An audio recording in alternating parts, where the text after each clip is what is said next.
How can HR become the strategic driver of business clarity? Semi GP with Mohammed Al Laghari. Hello. Hi, Assalamu alaikum, Jamil. How are you? How are you? Wonderful. Alhamdulillah, I'm doing well. And you? Lovely. That's a nice picture of the background that you have over there. Is it? That's very kind of you. It's a beautiful sky with stars in it. It looks like the American flag, is it? Or Correct. So there's a bit of the American flag into it, yes. Yeah. Hmm. How have you been? I'm doing well. And you? Good, good, good. Alhamdulillah. So happy to have this conversation. I don't think I've had a conversation before with an HR strategist before. That's very kind of you. So enlighten me and probably the audience also. What is an HR strategist in terms of, is it a, I've heard HR generalist. Are HR generalists and HR strategists the same, or is it different? Okay, so well, you know what? Nowadays, actually, what happens is whenever they talk about strategy, okay, they kind of mix up a lot of things into it. Okay, in reality, when we say HR strategist, the way I see it is somebody who basically can advise on how to take your HR forward. Okay, can advise and actually show you what HR should probably look like, as you move ahead.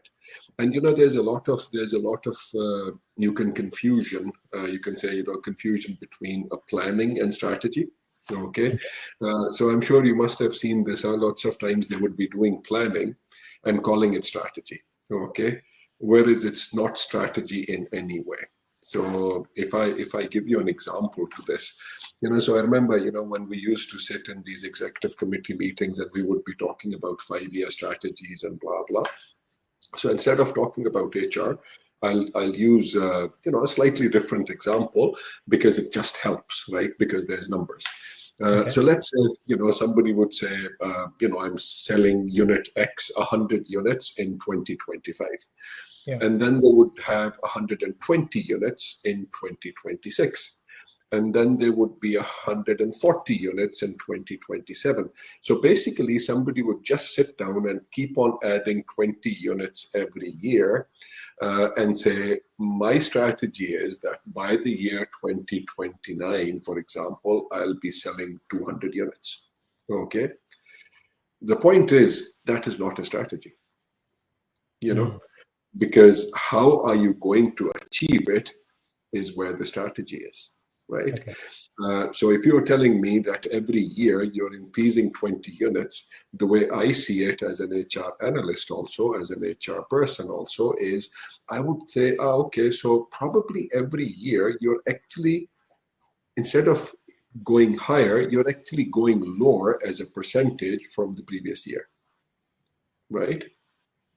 So the first year it's 20%. The second year, 20 units is 19% of the previous one. Yeah. So, and I would always ask, so where's the strategy? So how are you going to actually achieve it? So as an HR, as a senior person, having worked so many years in HR, when we say strategist, it's basically the house, so what exactly should we be doing as HR, moving forward to achieve what we want to do as HR for the business? Okay, so that's basically the slight, if I could call it, differentiation in some way. What I'm realizing when you're sharing is most people, for their own career path, not just the business, for their own career path, they have plans, but not a strategy. They don't. Yes, majority of the people do not have a strategy. Okay, majority of the people is kind of, unfortunately, take the approach of we will solve it when we get there. Okay, so it's when we get to the bridge we'll figure out a way of how to cross it. So for me, yes, we can't actually, honestly, nobody can ever say that I'm going to. I'm going to basically, you can say, control my career, okay, because circumstances change. There's so much which goes around, which is not in our direct control. But to have a strategy, definitely is something everybody can have. Mm. I'll give you a simple example. So this is probably like 2 months ago. I was recruiting somebody to join my executive search and recruitment team. Okay. And I asked this guy, I said, where do you see yourself in 5 years? His response was, I want to be an executive director. I said, wonderful. I can give you that job title right away. What does that mean? So having a fancy job title is not a strategy. I mean, I could say that I want to have A, B, C, D, whatever skill sets. I want to have this qualification. I want to have this kind of responsibility. I want to be seen as, a guru or an expert in my line of work. Yes, that you can say. But a job title, I said, if you want, I'll call you CEO. I mean, if it helps you, right? But it doesn't honestly make a difference. And I've had this in my corporate life, where I remember, we were recruiting for somebody, so we selected a candidate, and then somebody comes in and say, oh, let's call him a director. I'm like, why? Why do you want to call him a director? Oh, so that he has more impact when he deals with A, B, C, D, whatever. I'm like, well, you know what? That is not good.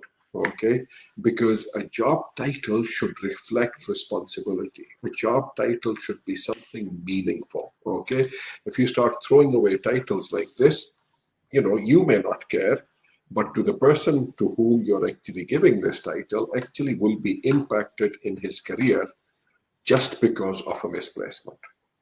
Mm. Okay, so yeah, that's how I see it. Yeah. And sometimes people have, I want to make 5,000 more in my salary, or 10,000 or 20,000 more in my salary, and they think that is the strategy again, right?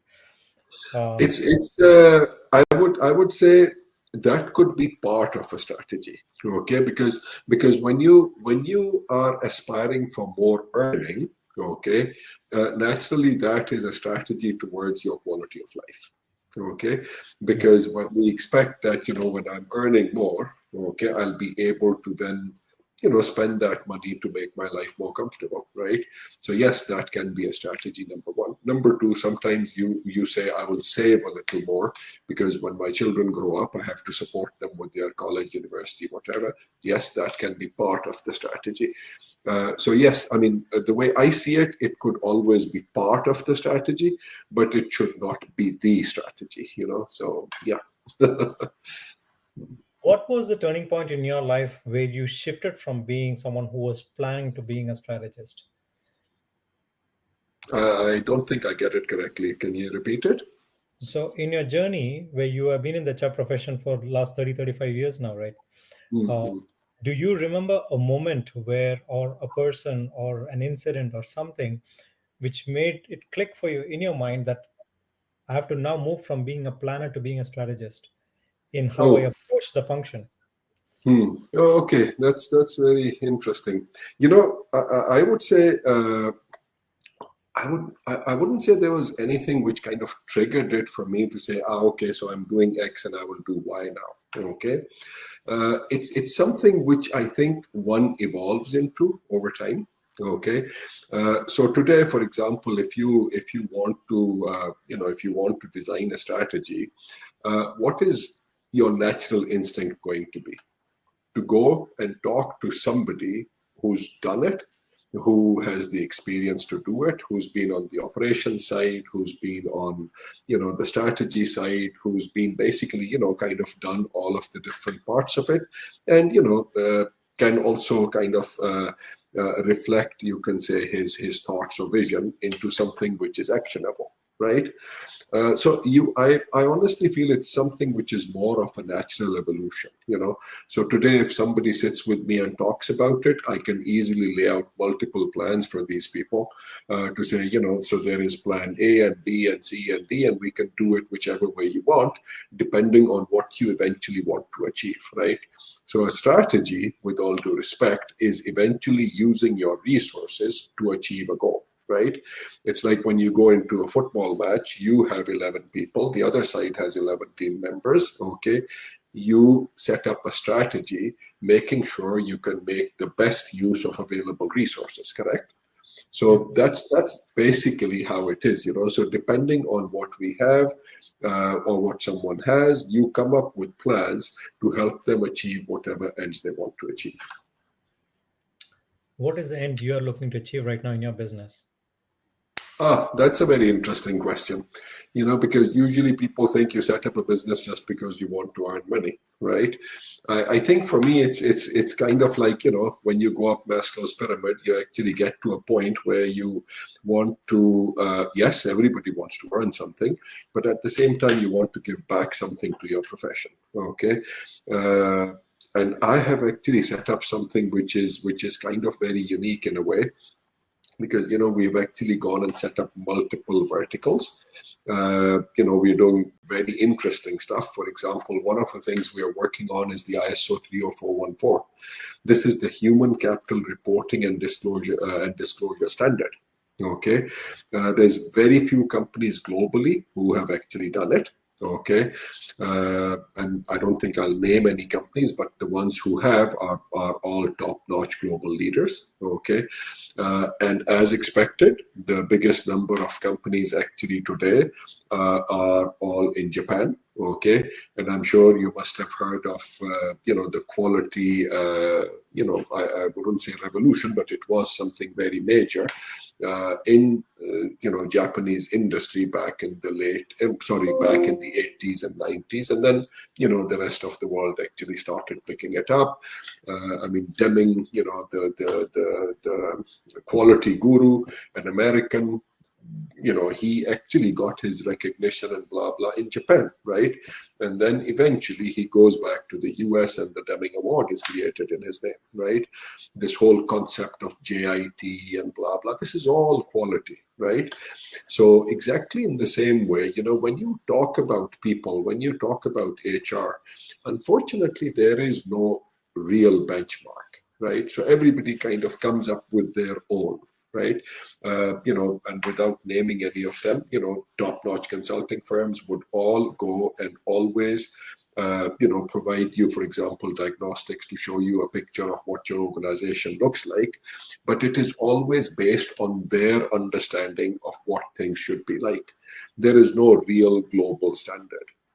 Okay, so this standard actually helps to provide that benchmark. Okay, it's something unique, something very new. And what's the reason global consulting firms are not using this benchmark? Oh, well, because you see, it only came out in December 2018 as guidelines. Okay. And then, 2020 came and everything just completely slowed down and stuff. Last year, it went into a revision. So now, hopefully, very soon it is going to be available as an ISO standard.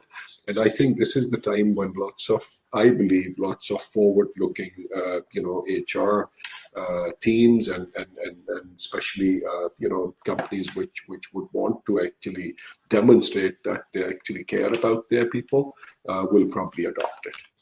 Because right now, from the companies I know, there is companies in Japan, in Germany, in South Korea. Just a couple of weeks ago, actually, a company, the Kuwait Stock Exchange, probably also got certified. Okay, and there is some other, leading organizations here, within our region, which also aspire to actually get the certification. So yes, that is one area which I'm working on, because I see this as, giving back to my HR community. At the same time, we are doing lots of learning and development work. Okay. So my question was coming more from the lens of strategy, because again, there are a lot of things that you're doing, but overall on a strategy level, what is the transformation you're looking to create in the market or your business? Yes. Okay. So that means I will just add on what else we are doing. So to be honest, so we are representing the Singapore Human Resources Institute. Okay, they have a whole lot of programs for skills development. Okay, we are representing the ASEAN Total Rewards Institute, again certifying and helping rewards people get hands-on skills related to reward. And I can explain a little of that also. Similarly, we're working with HRCI, which is the Human Resources Certification Institute in the US. Okay, so they have a whole lot of certification programs. So the way I'm actually trying to move forward is, like I said, to give back to the profession. So how can one give back to the profession when you have, let's say, 30 plus years of working in the region? Number one is to pass on your knowledge, pass on your experience, help people to do things better than we did when we were at their, in their age group or wherever they are today.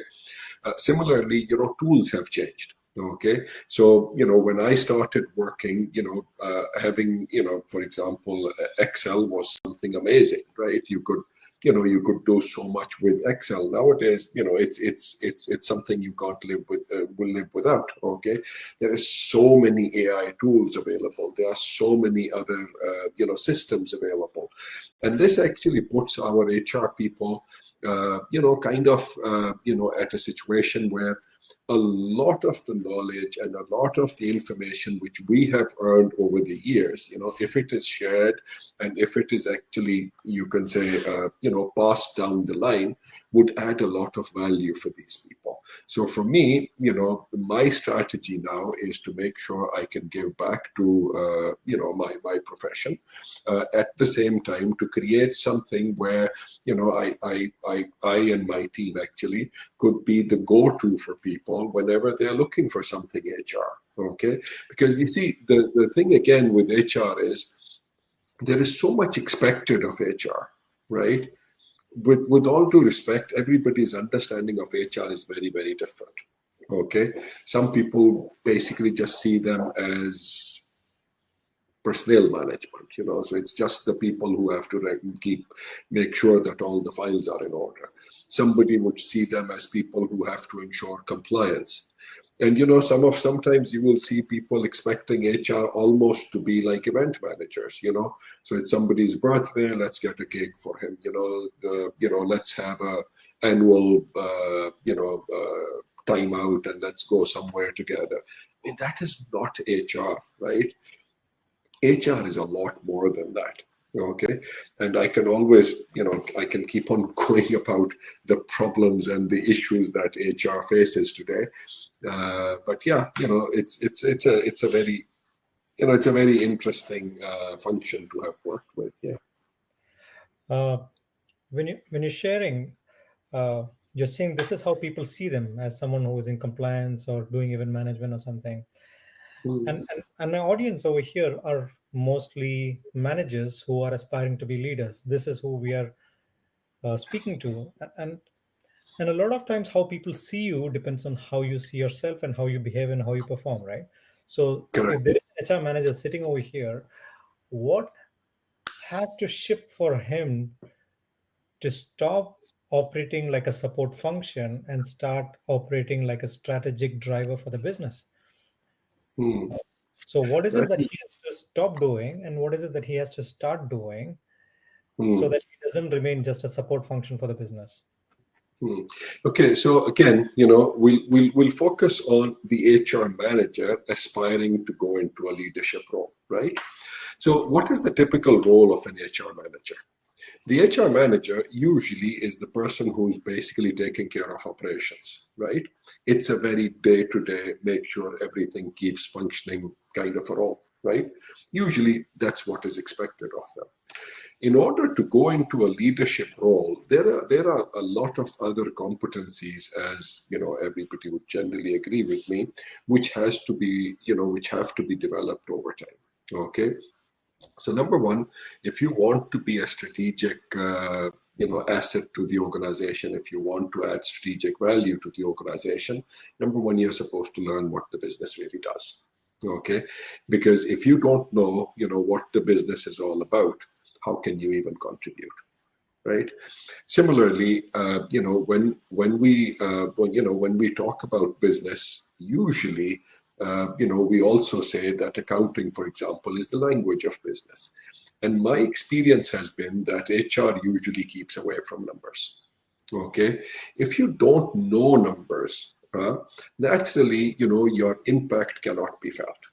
And this is what takes me to the most important change, which I think HR should always be looking at, and especially people who are moving from a very operational role into a strategic role should probably focus on, and that is basically analytics, basically numbers.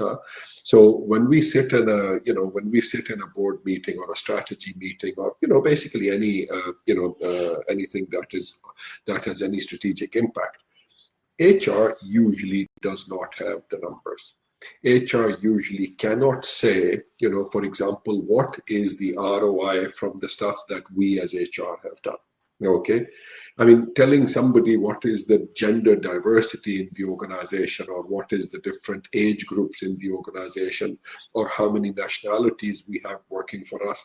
I mean, this is basic dashboard stuff. Okay. Anybody could do it. And, whether you're in HR or finance or any other, function within the organization, if you have the numbers, you can always do it. Okay. I think the real impact comes when you have proper metrics to see your impact. Okay. I'll give you a very simple example. So in one organization where I worked, and this is, something I've seen, there were so many senior people who would come into the organization and then leave within a year, or within a year and a half, or within 2 years. With all due respect, neither HR nor anybody else ever pointed out why it's happening. Right? Is it a culture problem? Is it an issue with the talent acquisition team? Is it a leadership issue? Nobody even worked out the impact of all of this recruitment going on, and basically just, repeating over and over again. Now, interestingly, within this, the ISO standard, they've actually come up with formulas to be able to benchmark and be able to say, so what is the cost of my recruitment?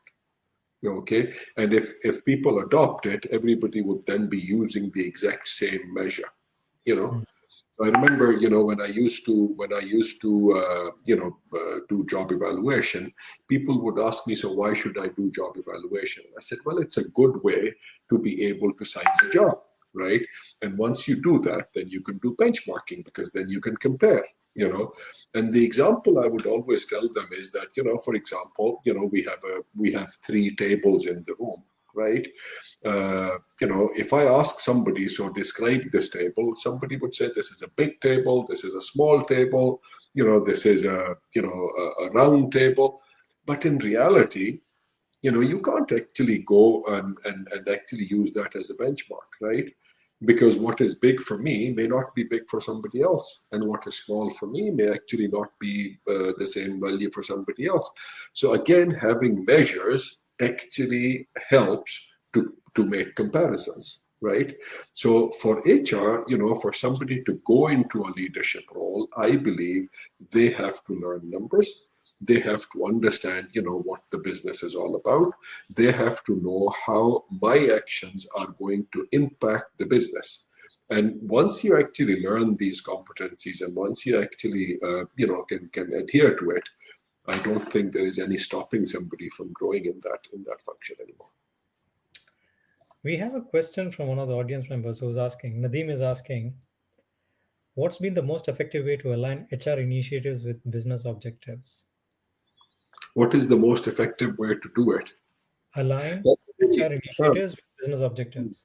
Oh, okay. So I think this is so interesting, because I think the most important thing for HR and for business leaders, including finance people and everybody else, is, like I said, we have to understand the business to be able to align with the expectations of the business. So I'll give you a very simple, basic example.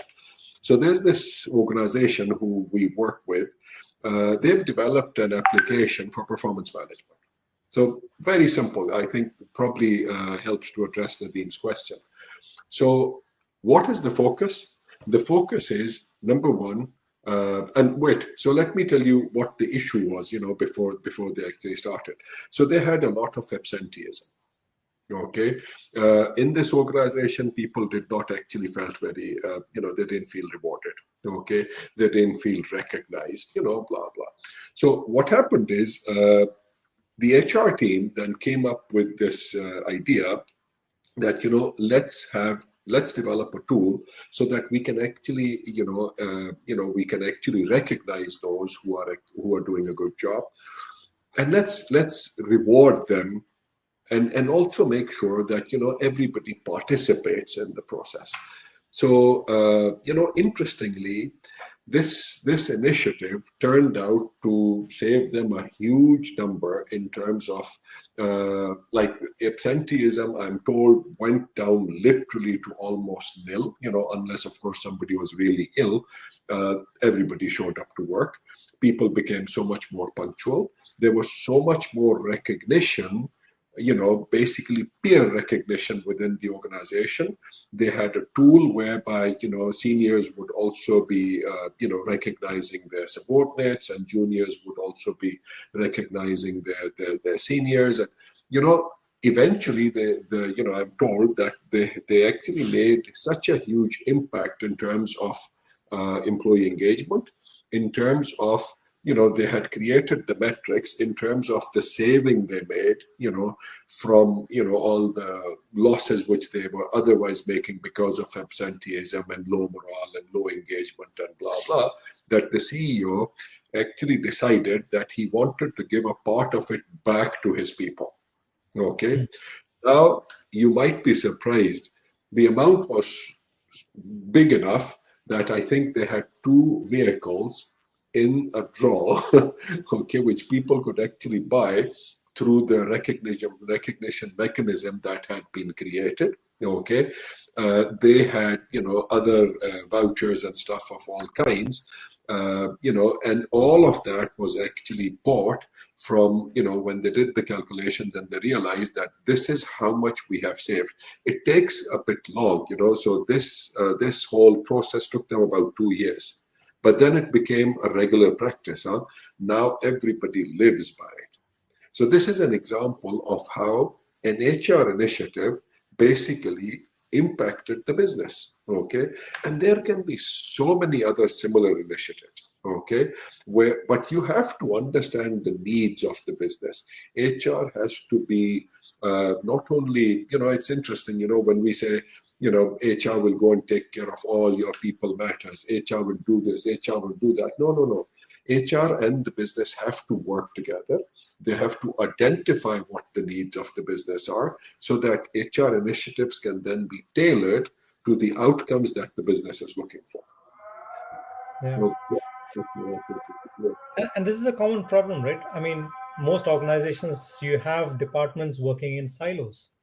Yeah. They feel HR has to figure out everything for themselves, finance has to do everything themselves, marketing has to do themselves, and they remain as siloed functions within an organization. Just like you're saying, they have to work cohesively as one unit for the business.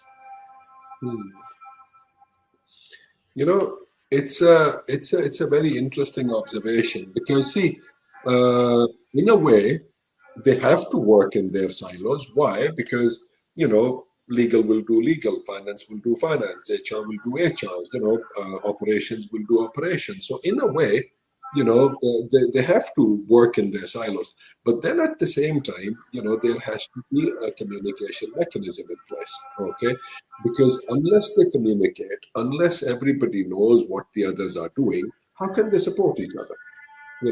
And usually, with HR, you will find, for example, if somebody is getting a promotion, let's say it's somebody in finance, the finance manager wants to hand over that document to his person, his team member, because it's something to be happy about. It's something to, that there will be, the other side will be, will be happy about it. But if it was a warning letter, then they wanted to do it. Unfortunately, the way I see it is, HR, many a times in so many organizations, HR kind of becomes the admin function which has to do all the, the bad cop stuff, okay, which is very unfortunate. That's not how it should be. Line managers should be able to manage their own people. HR should be able to facilitate processes, guide them, support them. HR should be able to help them, basically do their HR in a way which is people management within their functions. Okay, so it has to be team play. Going back to that example I was giving earlier on when we were talking strategy, on a football pitch. Okay, there's 11 people in the team. They have to work together. Okay, it cannot be that the forwards are doing what they want, the guys in the center are doing what they want, the goalkeeper decides how he is going to basically defend the goal. No, it can't be. Everybody has to be working together as a team. They have to be talking to each other. We have so you've worked in the function of rewards, correct? And rewards is something where you have titles, you have salaries, and you have promotions. These are the typical things that they do in terms of rewards. How does organization go beyond this? I mean, you gave an example of doing the draw, and but how can HR start looking at rewards differently in a better manner? Okay, very interesting question. And yes, I have done rewards for most of my HR career. Now, the first question again always is, what is reward? Right? The way I see it is anything that you value is a reward. Right? So, people sometimes, usually, when you talk to HR within organizations, they would say, for example, giving somebody a good salary is a reward, like you said. Having a fancy job title to reflect what you do is a reward. Yes, okay. Sometimes, all these benefits are rewards. But, in reality, a good work environment is a reward. Okay, a good culture is a reward. Okay, anything that makes you more productive is a reward. Okay, see, end of the day, the way I see reward is this is something which is something which helps to drive people to do more, right? So, for example, sending somebody for a training and development program, whether it is outside the organization, within the organization, OJT kind of, on-the-job training, having mentors for people, having coaching for people, for example, these are all rewards. There is so many different forms in which people can be rewarded. But it only becomes a reward if it is valued. Okay, so if it is not valued, then it is not really a reward. Okay, or if it is something which doesn't really make sense for them, again, then it is not a reward, right? So the basic concept of reward is whatever you actually design for your people should be something your people will appreciate. I'll give you one example. So there was this very large organization. We were doing some consulting work for them, and the leadership team was so proud of their medical benefits. And we looked at the policies, and yes, they had amazing medical benefits. But when we did some surveys and when we did a diagnostic exercise, we found out that it was not appreciated by people. And this became a big question mark. I mean, this company is spending so much money, and who would not appreciate a strong medical benefits policy, right? Then we realized that the average age of this work, the average age of the workforce in this company was 28. See, these people were, majority was young. Yeah. So majority was not even using this benefit. So as a result of that, they didn't really see it as a reward.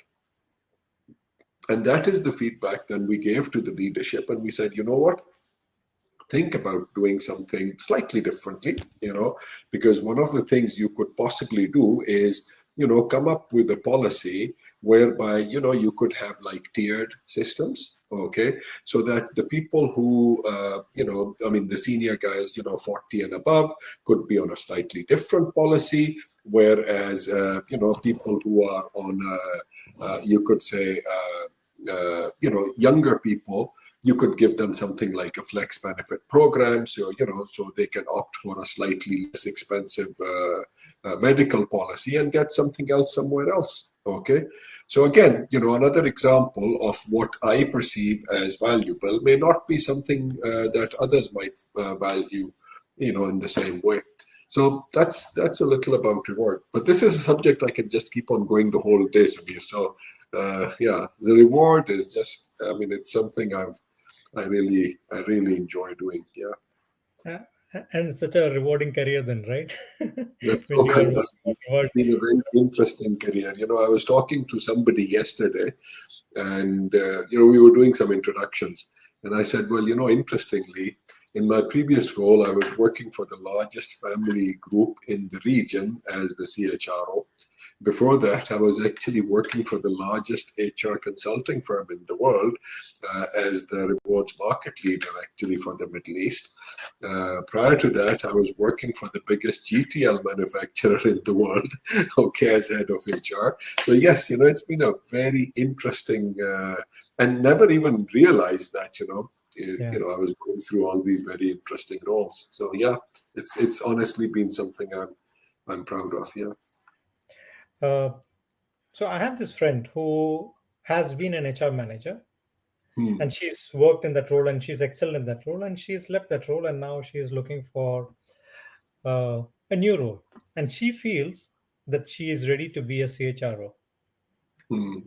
Now, how does she do a self audit to measure whether she is really got the qualities that it takes to be a CHRO? Oh, that's very interesting. There's so many ways to answer that question. Okay. But I'll be honest with you, just because I feel something doesn't mean I'm ready for it. Okay. And I think the biggest issue most of us have is we start assuming things. Okay. And I'll give you a simple example.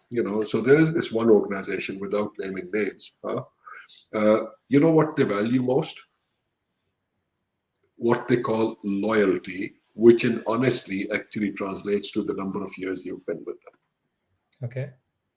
Okay. So if you've been with them for 10 years, wow. If you've been with them 15 years, that's amazing. If you worked with them for 25 years, you are a son of the company, blah, blah, blah. Okay.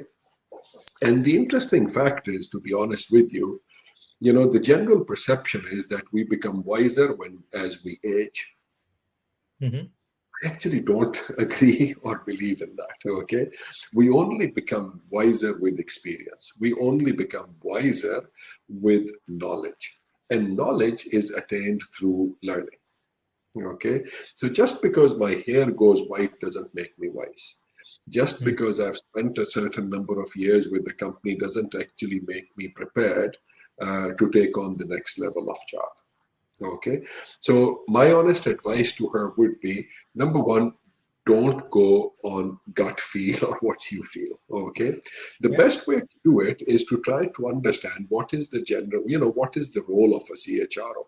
Because by the way, even having a job title of CHRO is back to that example I was giving you earlier. Yesterday or day before yesterday, we were talking to a client. And this is a very small company, I think 52 individuals. And the HR person is called a CHRO. Okay, so one of my team members and I were having this discussion, and he goes like, I was telling him, I said, no, don't do this, because I don't think this is appropriate. Talk to the leadership management team, get their feedback before you actually finalize our final deliverable.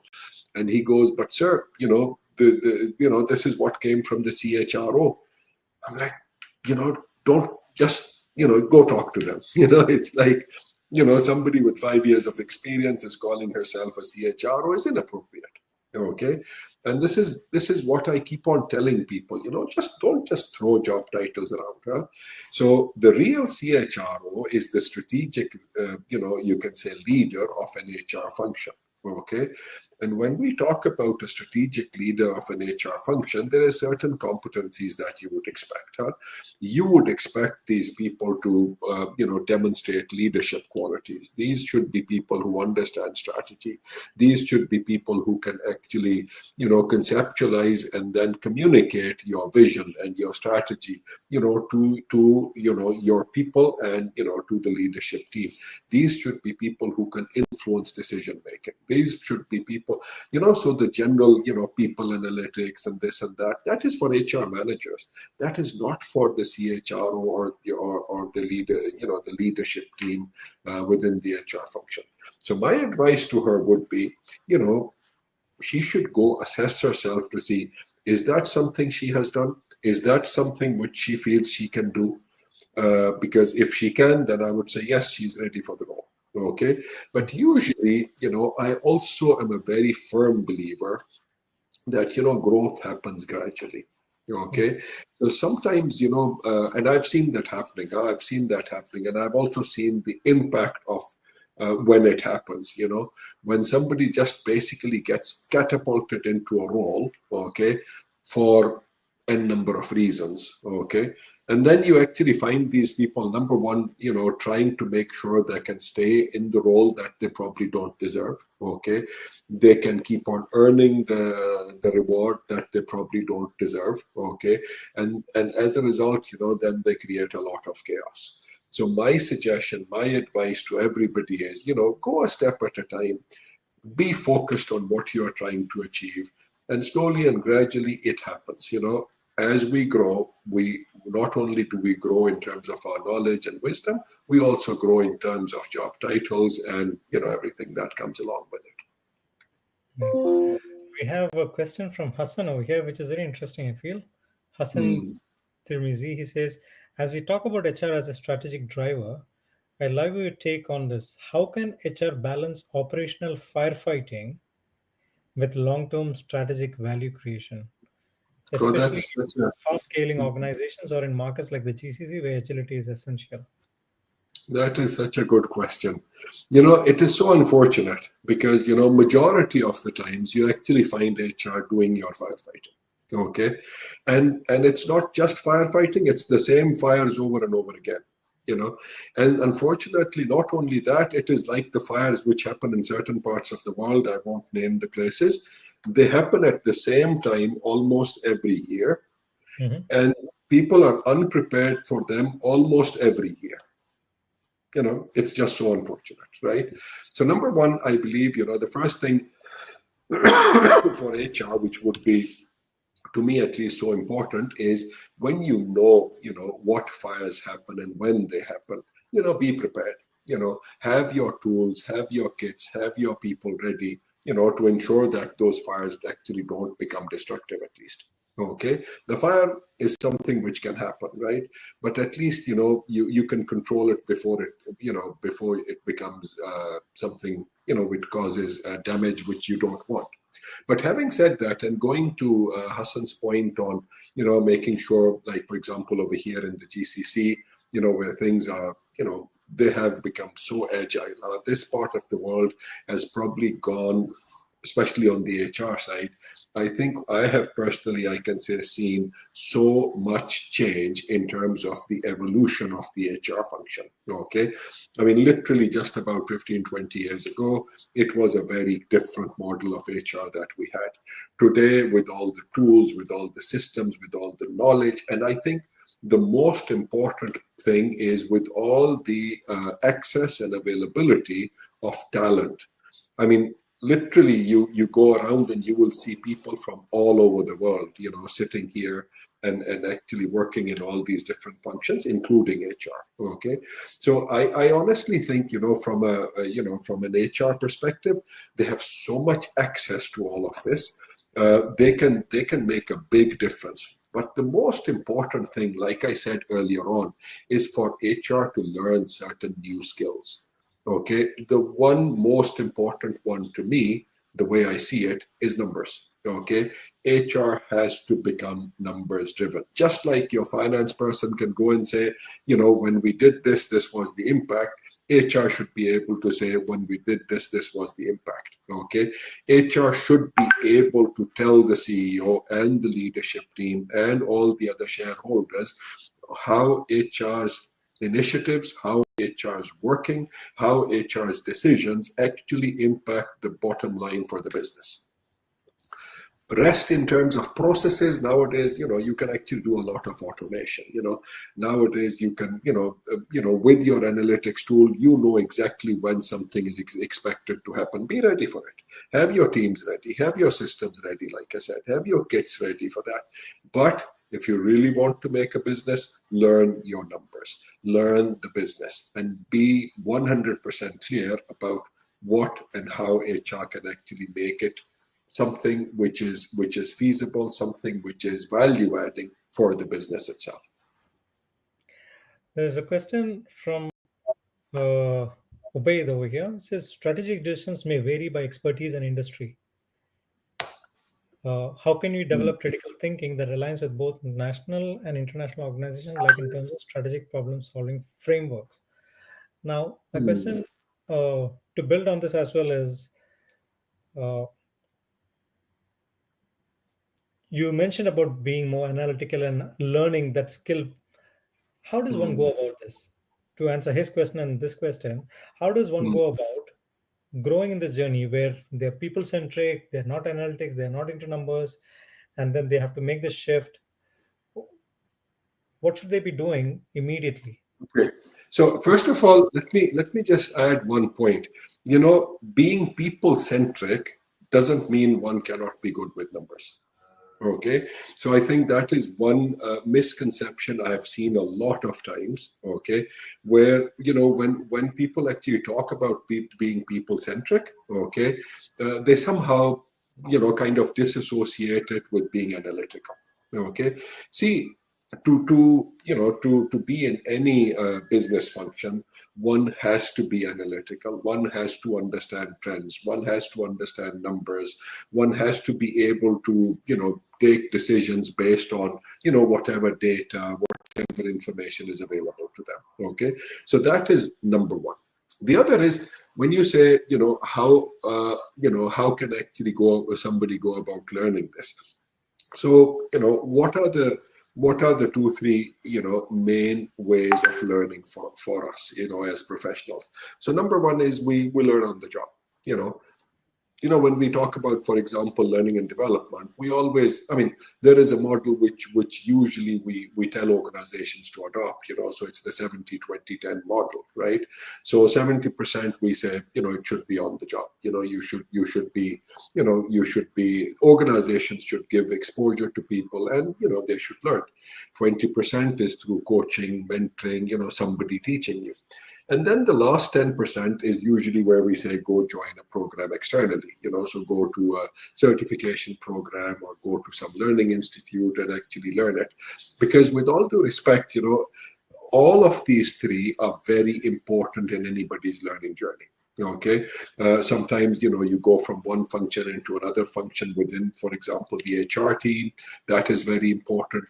People should be rotated, because when they are, they learn to do new things. They learn to understand why something is being done and why it is not being done, or the way it is being done, or why it is not being done in a certain way. Because when I sit outside, when I don't know something, I would basically sometimes say, why are they doing it this way? Why don't they do it that way? Because it's easier.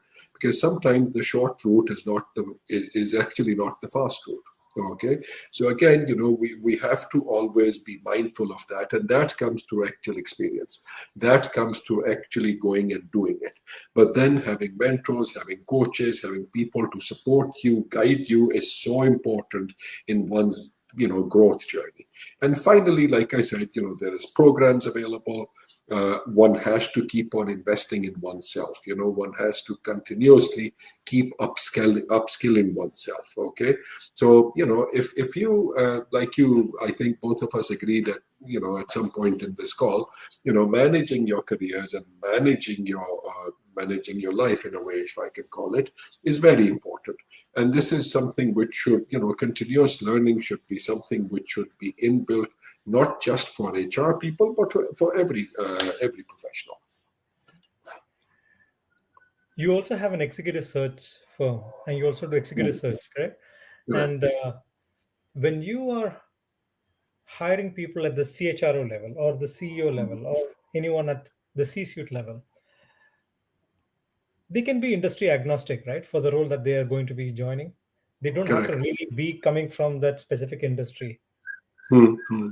right? So if it is an airline industry, it doesn't have to be that that person has an airline background if he's Hmm. going for the C-suite role. So how do you evaluate, or how do the interviews go? Maybe I'm asking you a trade secret, but uh, how do you actually assess someone, and especially Hmm. if that person has never been in the C-suite before, but you see potential, you see that this Hmm. person can actually take on this role, you see that person is You know, at that point. yeah. Let me tell you something very interesting. The way I see things as an HR professional, to be a CHRO, you don't even necessarily have to be somebody who's worked in HR before. Hmm. You know, See, when we talk about career paths, when we talk about career lattices, when we talk about, how, what kind of skill sets are required at what level within the organization, blah, blah, blah, and in your careers and all, we all generally agree and believe that, all of us start our jobs, our careers as generalists, right? So, just because somebody did a degree in finance doesn't mean that this person can only go work for a finance department, right? I once came across a banker, a very senior banker, and I was asking him, I don't know how it went about to this question, but his degree was a bachelor's degree in history. He was a very senior banker. He was a very smart banker, in fact. Huh. Okay. So, see, what we study in school and college can, yes, it can influence our decision. Okay. But, generally, all of us, wherever we go, we start as generalists. Okay. And we can actually end up in any function, right? Yeah. There is, some competencies, some skill sets that we actually learn as we grow. Then there comes a point from where we can only go up. We can't go laterally, we can't go diagonally. Why? Because the skill set required is something which we can only use if we go upwards. Okay, so I'll give you a simple example. Let's say you have an accountant who becomes a senior accountant, who then becomes a lead or chief accountant or something. Now, from this level, you would not expect this person to go and become an HR analyst. Yeah, because he's already spent 6-8 years in the accounting line. So the best route forward for this person is to go up, right? Diagonal moves will not be very helpful. Lateral moves will not be very helpful, right? Then you get to a certain point where we say, beyond this point, technical skill set is not as important as all the other competencies, which are primarily leadership competencies. A CHRO is expected to be a leader. Somebody in finance or somebody in some of the other C-suite roles, sometimes, what you really are looking for is, again, it depends also on the size of the organization and the kind of, team that you have.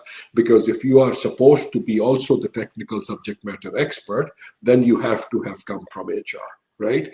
But if that is not the case, if every HR function or vertical within the team has their subject matter experts, the CHRO doesn't have to be somebody who came from HR. Okay? It's just like when we talk about a CEO.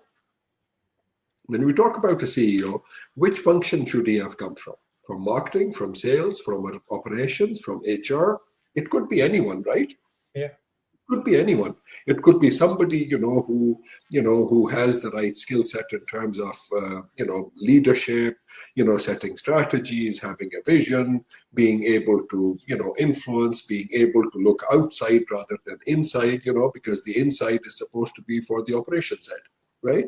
So again, when you talk about CHROs, the way I see them, again, depending on the size of the organization and the structure that they'll be working on, it could be, a large organization where you don't necessarily have to look for somebody from HR. It could be a medium-sized organization where you would always be looking for somebody with proper HR exposure. And it could be a slightly smaller organization where you would actually be looking for a technical subject matter expert. So it all depends on which organization you're looking for and what is expected out of the role. Very interesting. Now, you have been working for organizations for a very long time, and therefore there were metrics and data and people above you who are measuring the impact that you are creating, correct? Mm-hmm. Now that you have started your own business, what is your plan on how do you measure the impact that you're creating? Oh, that's very interesting. Of course, one is always the financial, impact that you're making. That's why you set up a business. But then also, there's a whole other set of metrics that you can always create for yourself. Number one is the number of organizations or the region that you're actually reaching out to. Currently, we are based out of the UAE, in Dubai and Abu Dhabi. Eventually we would want to be seen all over the GCC, for example. Okay, and this is a metric that we would always measure ourselves against. We are bringing like top-notch programs to this part of the world. We would want to make sure that people from all over the GCC should have access to these programs. The ISO standard that I've been talking about earlier on in the discussion, again, that is something very unique and new to this region. Okay, like I said, most of the companies certified today are in Japan or in Germany or in South Korea. Again, when we talk quality, with all due respect, I mean, where have you seen better quality than in Dubai and Abu Dhabi, for example? Okay, the only other place I can think of when it comes to quality probably is Singapore. Right? So Dubai is all about quality. Abu Dhabi is all about quality. They want to lead in everything that they are in. So I believe, one of the metrics would be that, we would want to bring these programs to to this part of the world, let everybody have access to this, and we basically, help to work towards, for example, for the UAE Vision 2030, 2031, right? So these are some of the metrics that I would always be looking at, because like I said, I've actually come to a point in my career where, I actually thought this was a great time to actually now start giving back to my profession, help people become better at HR. Hmm. So I was thinking of a vision for your business. I don't know, it is your vision you're creating, but based on what you're saying, if you could help 5 companies, 10 companies become really truly international globally, just like what Emirates has been able to achieve, there are only a Hmm. very few companies from this region which is renowned worldwide. Correct. If you could aid to increase that number to 10, 15, 20, 50, Hmm. uh, I think that would be magical. Oh yes, I would actually love to do that. But again, in order to do that, there has to be a will from the companies themselves. Okay, because see, HR can come and build whatever you want them to build. Yeah. Okay, it is the leadership which has to decide on how much global, how much international, how much recognition they want. I mean, I can tell you of an organization. I mean, they're generally pretty big. They don't even want to talk about themselves anywhere. They just want to keep quiet, keep on doing what you're doing. Don't need to unnecessarily talk about the business. That's Yeah. their choice, right? So Yeah. again, the will and the drive has to always come from the leadership. Okay, we as HR cannot go and say we will make you global, but we can definitely say we will give you the best global practices. And, by the way, best practices keep evolving. Huh?